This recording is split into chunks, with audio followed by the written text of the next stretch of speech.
preguntas y respuestas. Adelante, Juan Hernández, usted, Daniela Pastrana, nos seguimos por allá. Alejandro, muy buenas tardes. Carlos está aquí también, por favor, ahí vamos distribuyendo. Buenas noches, subsecretario, doctor Gatell. Buenas noches al doctor también. Yo le traigo una cuestión sobre los 585 médicos cubanos que llegaron desde el 27 de abril. ¿Qué labores están realizando en el área de salud? Porque el día de ayer, nuestro compañero youtuber, bueno, tengo muchos compañeros youtubers, antes que nada, Al Viruela, salió a tomar el punto de vista de los ciudadanos de ayer en Querétaro por la manifestación que usted ya sabe, a lo mejor usted conoce también, y tiene una opinión equivocada sobre la labor que están realizando pues, estos médicos cubanos, doctor. Dice, opinó el ciudadano de Querétaro, que los especialistas cubanos no son agentes que vienen a manejar asuntos de salud, sino que vienen o que son infiltrados, para manejar guerrillas en nuestro país. Eso es lo que quiero que les explique, sobre todo a la ciudadanía, para que pues, les pueda quedar claro la labor que vienen a hacer los 585 médicos cubanos. Muchísimas gracias, doctor. Muchas gracias. No tengo información directa. Este es un proyecto de colaboración que ha establecido el Gobierno de la Ciudad de México. Me parece que la semana pasada la secretaria de Salud de la ciudad, nuestra querida doctora Oliva López Arellano, lo había comentado públicamente y ellos tienen los elementos específicos.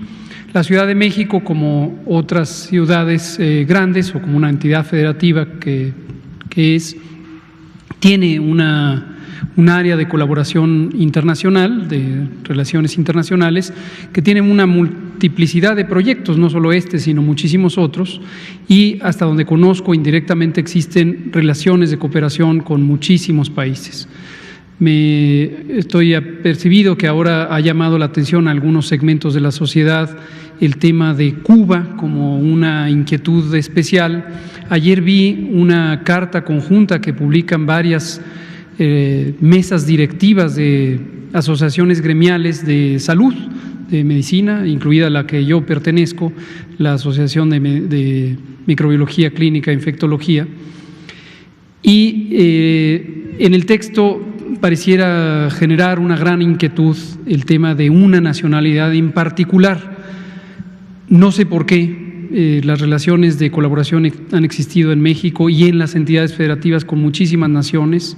A través de la Organización Panamericana de la Salud también el gobierno ha tenido múltiples relaciones de colaboración en esta administración, en la anterior. Yo creo que una de las características de México como un país moderno, solidario, con una visión amplia de las relaciones internacionales, que siempre ha sido motivo de enorme orgullo, una visión de absoluto respeto. Es muy conocido que la doctrina diplomática de México por muchísimos años ha tenido una visión de inclusión, de respeto, de amistad con prácticamente todos los pueblos del orbe. Entonces sí me llama la atención que ahora cause tanta inquietud. Pero respecto al programa específico de la colaboración, yo creo que hay que ver qué nos puede informar el Gobierno de la Ciudad de México. Muchas gracias. Juan Hernández, Grupo Cantón, Periódico Basta. Muy buenas tardes, doctor. Buenas noches. Dos preguntas rápidas. La primera, últimamente en redes sociales está empezando a darse una alerta de el famoso virus Nipah, VNI, que según esto lo está reportando la Organización Mundial de la Salud, que según esto es más mortífero que el coronavirus. No sé si tengan ustedes alguna información al respecto. Están hablando de este rebrote que está dando aquí en una ciudad de la India y que están poniendo en alerta. Eso es el primero. Y segundo, ahorita estos 16 estados que iniciaron en esa jornada, ¿cuáles han sido los primeros reportes que les han dado precisamente de movilidad, cómo se ha reintegrado la industria y sobre todo ¿qué consejos le han pedido en este caso los mandatarios, precisamente para echar a andar esta nueva normalidad? Gracias. Muchas gracias. Le respondo lo segundo. Lo primero le pido al doctor Alomía, quien es el punto focal nacional para el Reglamento Sanitario Internacional en México, quien nos comente de esto. Sobre los mandatarios estatales, el semáforo naranja y la reactivación de la vida pública. Como comentábamos a lo largo de la semana previa, desde hace 3 semanas establecimos una mecánica de la conversación, del intercambio de puntos de vista técnicos con las autoridades sanitarias estatales, que son los gobiernos estatales, y ha funcionado de manera muy productiva la conversación que tenemos periódicamente. Generalmente la tenemos los martes, esta semana la vamos a tener el jueves, ya está convocando nuestra secretaria de Gobernación para este encuentro. Por parte de los gobernadores y la gobernadora de Sonora y la jefa de gobierno, se convoca a través de la Conferencia Nacional de Gobernadores. Los puntos de vista, las inquietudes, las perspectivas, las sugerencias siempre son muy productivas y son variadas. Hay distintas perspectivas entre las y los mandatarios estatales, pero contribuyen siempre a poner sobre la mesa de conversación los aspectos de todo tipo que son relevantes para el manejo de una epidemia como esta. Hemos dicho una y otra vez que en todo el mundo una epidemia como esta, para la que no existen vacunas o tratamientos específicos, la pieza central de su manejo es este distanciamiento físico entre las personas. Ojalá que acompañado de solidaridad social.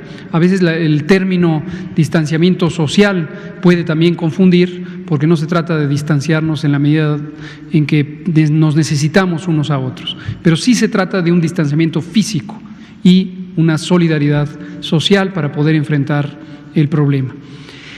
Esto naturalmente causa una importante carga sobre la vida pública, incluyendo los aspectos económicos. A veces hay gente que aísla esa pieza y se dice, entonces lo económico está por encima de la salud y de la vida.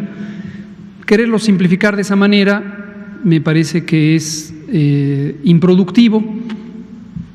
Creo que hemos dicho demasiadas veces, pero nunca sobra. Una vez más, lo vuelvo a decir, la prioridad es proteger la salud, proteger la vida.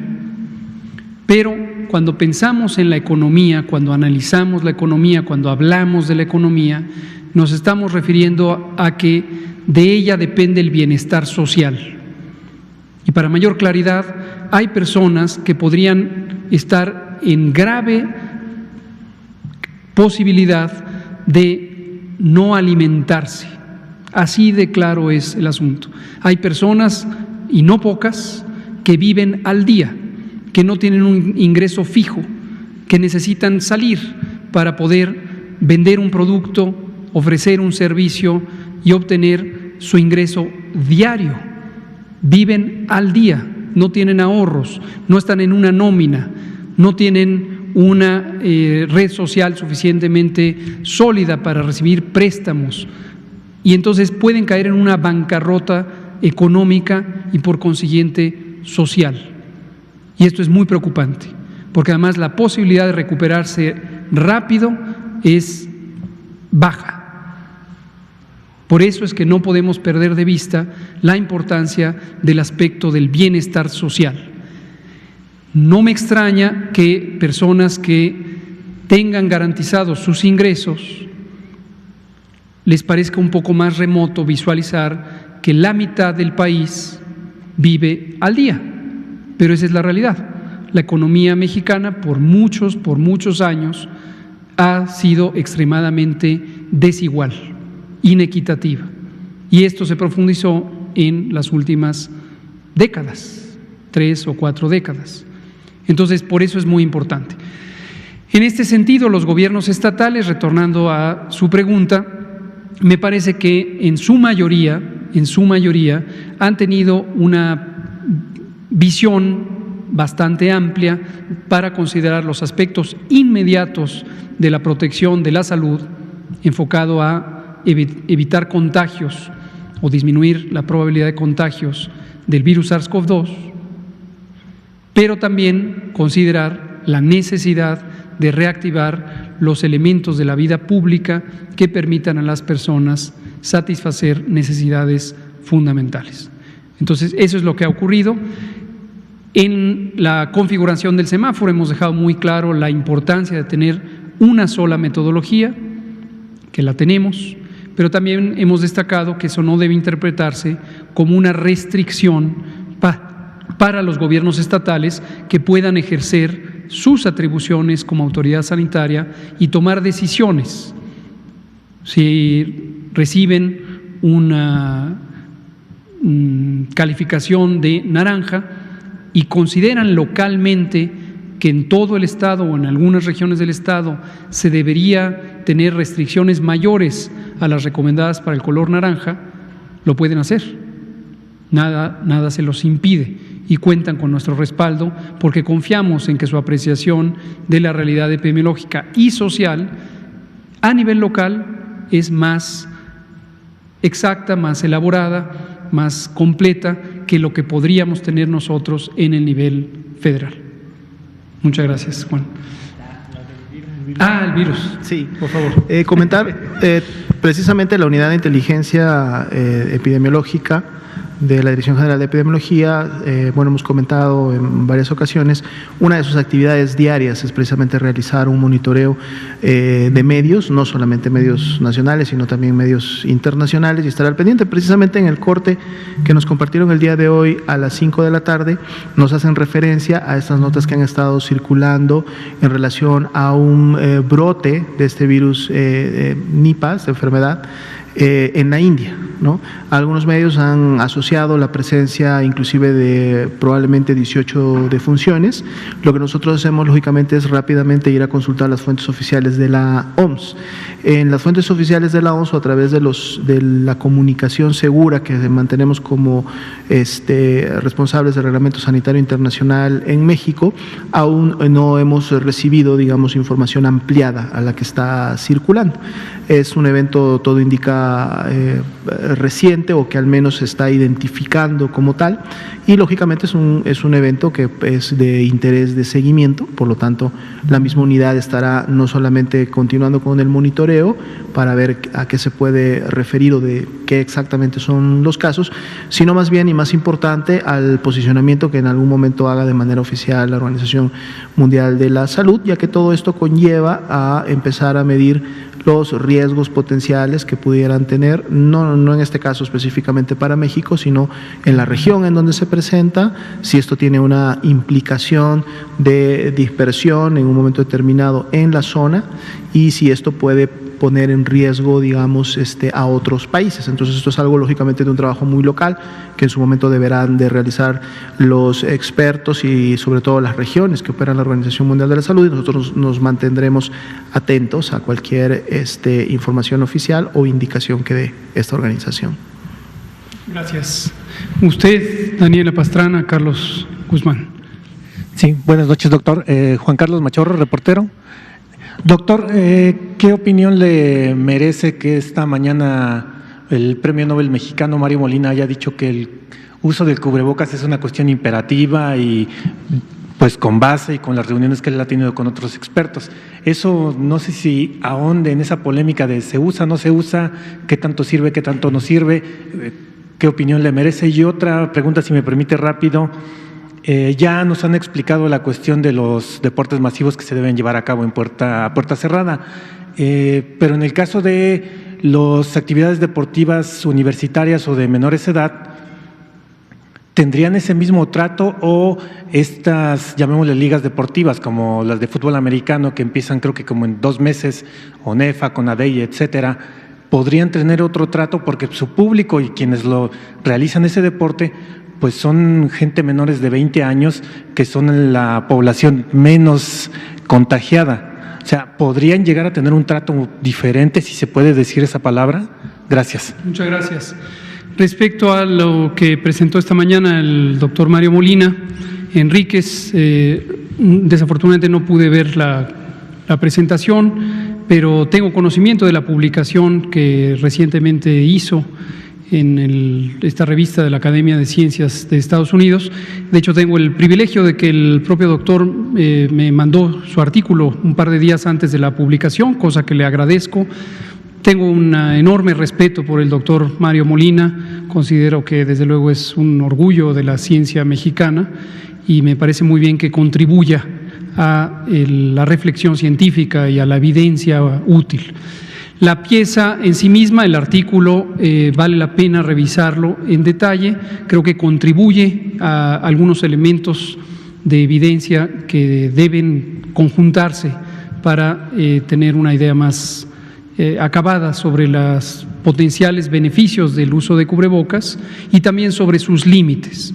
Algunos de los aspectos que aporta esta publicación es que hace un análisis de la efectividad a nivel poblacional cuando compara distintos escenarios, concretamente el de China o el de Wuhan, China, el de Italia y el de Estados Unidos, y es un reto muy importante en términos científicos evaluar el impacto de un fenómeno que requiere un uso poblacional.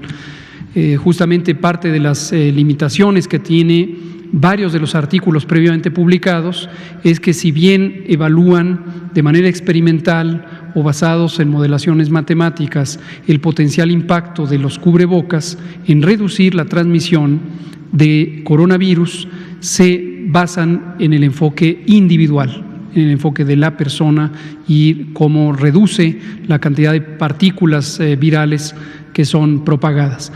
En este caso, también como todo publicación científica, como todo estudio, tiene algunas limitaciones, sobre todo por la fuente de información que es muy macro, hace una síntesis de la información que proviene, por ejemplo, de qué tanto se utilizaron las medidas. O sea, él hace una comparación entre lugares geográficos que tuvieron indicación de uso de cubrebocas o no lo tuvieron y que lo tuvieron a distintos tiempos. Pero obviamente es un gran reto, y el propio artículo lo discute, el poder documentar lo que separa entre la indicación de uso y el verdadero uso en la población, que justamente hemos comentado es uno de los retos más grandes. Entonces, en suma, me parece una aportación valiosa, desde luego proveniente de un científico mexicano altamente respetado y apreciado, y creo que debe ser considerado como parte de la construcción de conocimiento.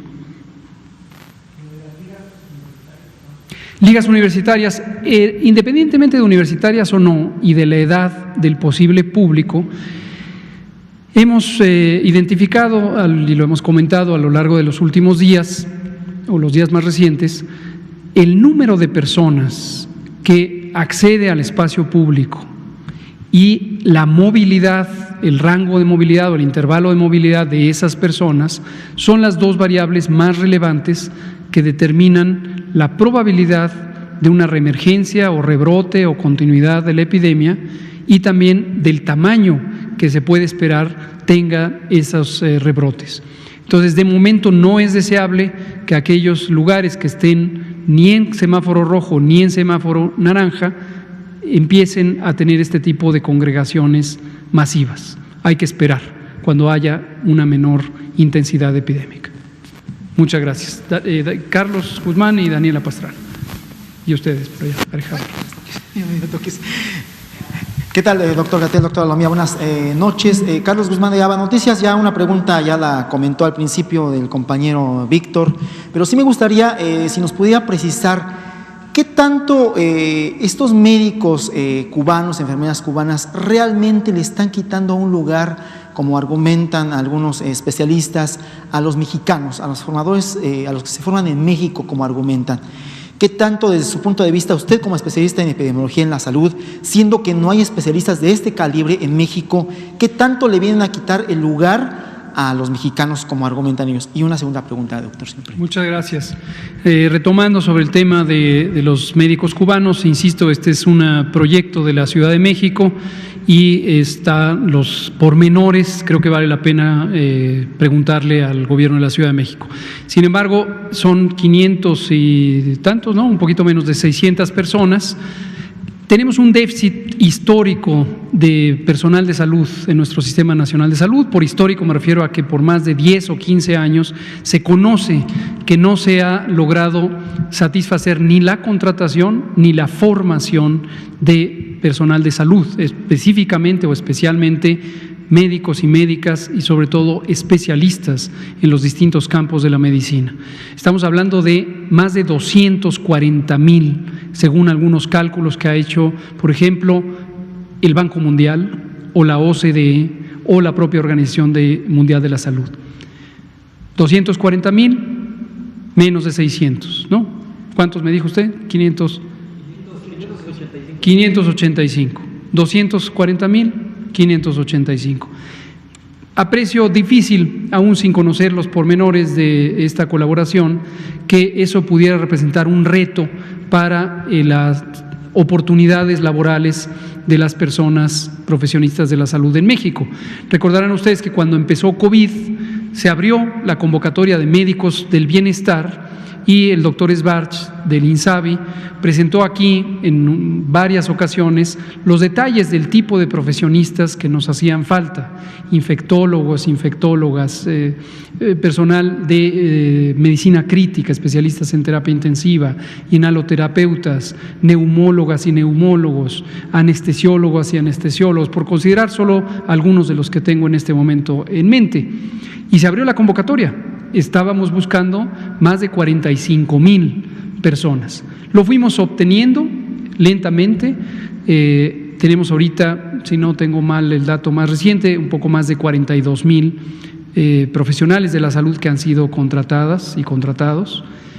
Y esto es muy positivo porque refleja una actitud, desde luego, de vocación de servicio. En un momento dado, quien le parezca que esto podría ser una amenaza, pues me gustaría que pudiéramos ver por centenas de miles este personal de salud dispuestos a incorporarse al puesto de trabajo, ¿no?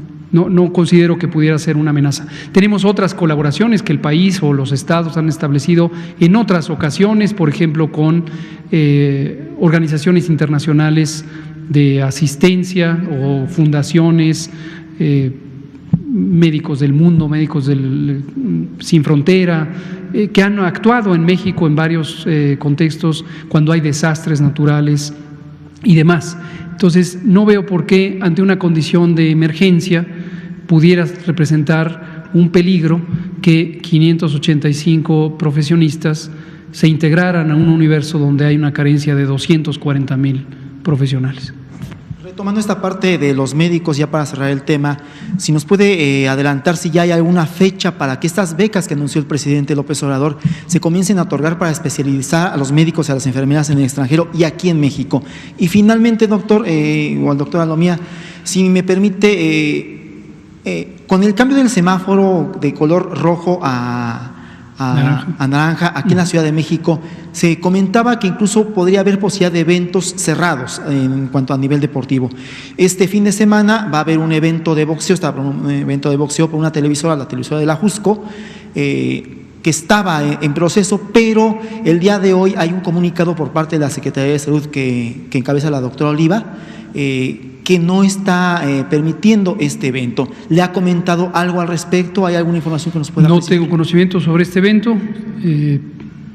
No conozco sobre este evento, no soy muy aficionado del box, pero vamos a ver qué podemos platicar con la doctora López Arellano a ver de qué se trata. Sobre las becas, como parte del proceso de desarrollo de nuestro Sistema Nacional de Salud, que tiene un importantísimo déficit de personal, como ya se ha relatado, hemos tomado la decisión y tenemos no solamente el apoyo, sino la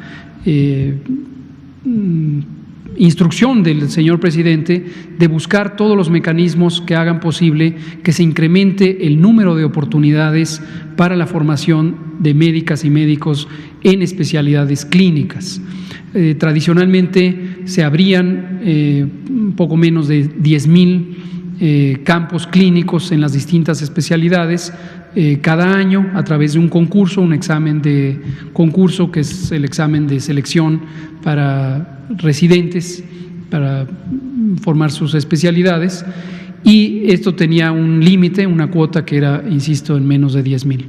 Hoy se está viendo la manera de al menos duplicar en un primer año, esto es de un año a otro, el número de oportunidades. En su mayoría se lograría en espacios de entrenamiento en México. Hay un problema también, o un reto importante, que es la capacidad de los hospitales públicos para proveer instrucción médica o educación médica de especialidad. También se ha mermado importantemente en los últimos años, 10 o 12. Entonces, lograr los esquemas de mentoría necesarios para las especialidades médicas puede ser un reto. Y por ello también se ha considerado la posibilidad de tener convenios o acuerdos con distintos países del mundo para enviar a nuestras jóvenes promesas en el campo de la salud a que se formen fuera con esquemas que faciliten su reincorporación laboral una vez que vuelvan a México. Esto es un proceso gradual. Estamos hablando que en promedio una especialidad médica dura 3 años, hay algunas de 4, hay algunas más largas, unas pocas son más cortas, y entonces va a ir evolucionando esto. Conforme tengamos información de lo que se vaya concretando, lo iremos haciendo público. Este es un proyecto que está a cargo del INSABI, que dirige el maestro Juan Ferrer, y de manera específica el doctor Alejandro Esbarch Pérez. Gracias. Daniela Pastrana, son las 19:52. Sí, buenas noches, doctor. Nos están preguntando mucho, o más bien nos insisten en que le preguntemos sobre la curva epidémica de Toluca o del Valle de Toluca, si hay cuál es el diagnóstico que tienen de la ciudad, cómo están las cosas ahí. Y yo tengo una pregunta sobre las defunciones que no tienen comorbilidad, o sea, las otras pues están muy claras, 72%, pero este 28% que no presenta comorbilidades, quiero saber si tienen algún diagnóstico de qué es lo que finalmente puede haber llevado a las defunciones de este grupo. Gracias. Con mucho gusto, le pido al doctor Alomía si nos da estos detalles. Claro que sí. Recordando, hay alrededor de un 26-27% que, como comentaba, no expresaron o se detectó una comorbilidad al momento de tomar el estudio de caso. La información que nosotros presentamos proviene no de la historia clínica o del proceso de atención médica, que es donde en su momento realmente pues, se puede todavía llevar a cabo una detección más a fondo, posterior a los estudios y análisis clínicos que se le hace a cada paciente. Es decir, para tener el dato completo, tendríamos entonces que revisar los diagnósticos de egreso de todos este 27% de personas que cuando llegaron dijeron que no lo tenían.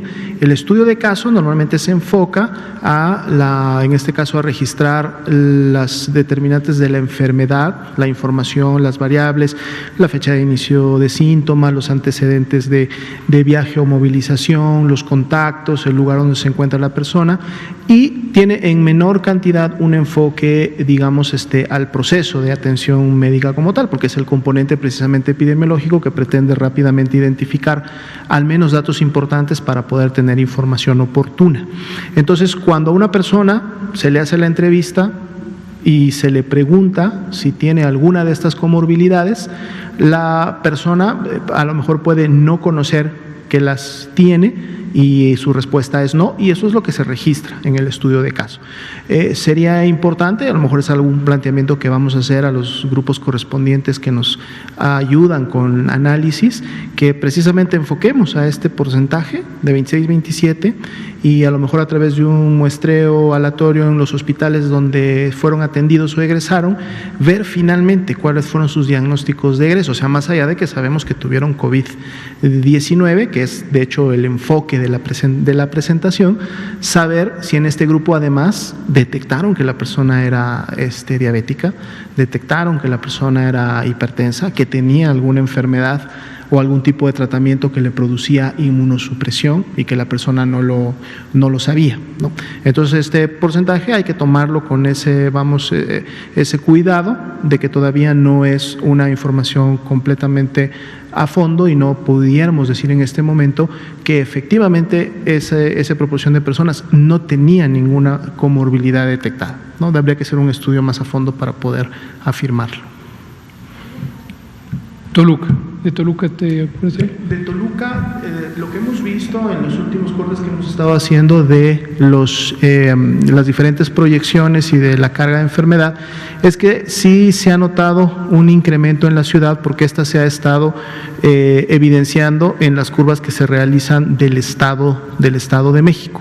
Los días miércoles presentamos las proyecciones y las curvas. Si gustan, incluimos Toluca para poder tener la información muy puntual. Perfecto. Gracias, doctora Lomía. Alejandro, por favor. Sí, yo quisiera hacer una pregunta sobre pruebas. Es en relación primero a de las que son PCR. ¿Hasta qué punto este atraso de 53.217, que lo podemos considerar así, en dar resultados, que son los resultados pendientes, está afectando el manejo numérico de la pandemia? Es decir, si sabemos que hay positivos o que si es conveniente el paso de un semáforo a otro, de un color a otro, ¿no? Digo, a lo mejor podría pedirse a los estados que si tienen cierto número de casos pendientes, pues que los resuelvan para poder resolverlo, ¿no? Y lo otro es en relación a la información que publicó la Secretaría de Salud sobre pruebas serológicas. Hablaron sobre 10 nuevos marcas, si se pueden conseguir, dónde se pueden conseguir, cómo se van a aplicar. Gracias. Muchas gracias. Me parece que las preguntas son útiles y nuevamente nos invita a hacer una sesión completa sobre pruebas diagnósticas. Creo que pronto la vamos a hacer. Sobre estos dos elementos, y para no dejarlos sin responder, el primero, la respuesta es no. No afecta de manera sustantiva el retraso o el tiempo de latencia de la confirmación diagnóstica, que en promedio son estos 10 días que presentamos todos los días con esta curva roja y amarilla. No afecta la evaluación de la intensidad epidémica, y la razón es que los casos aún no confirmados, los sospechosos, que terminan siendo cerca de 40% o 43%, como lo acabamos de mostrar, positivos, son una señal de vigilancia epidemiológica en sí misma. Conociendo que hay un retraso posible, no solo en México, esto ocurre en muchas partes del mundo, a lo mejor no son exactamente 10 días, pero pueden ser 6, pueden ser 7, 5. Raramente hay una producción inmediata de información del caso sospechoso y el caso confirmado. Generalmente hay un desfase. Entonces, conociendo que eso es así, no solo para COVID, sino para muchísimas enfermedades o problemas de salud de interés epidemiológico, definimos desde el principio que los casos sospechosos son en sí mismos una señal importante de vigilancia epidemiológica. La curva epidémica que utilizamos para evaluar el semáforo es la curva de los casos confirmados más los sospechosos, los que le llamamos los aún sospechosos. Y ahí es donde evaluamos la tendencia del síndrome COVID. El síndrome COVID es la presentación médica, clínica de las personas, independientemente de que tengan o no la confirmación. Entonces nos permite anticiparnos. Además de que es una señal mucho más sensible, aunque desde luego puede ser menos específica, lo cual para fines de extremar la evaluación en el lado seguro es mejor, es más positivo, ¿no?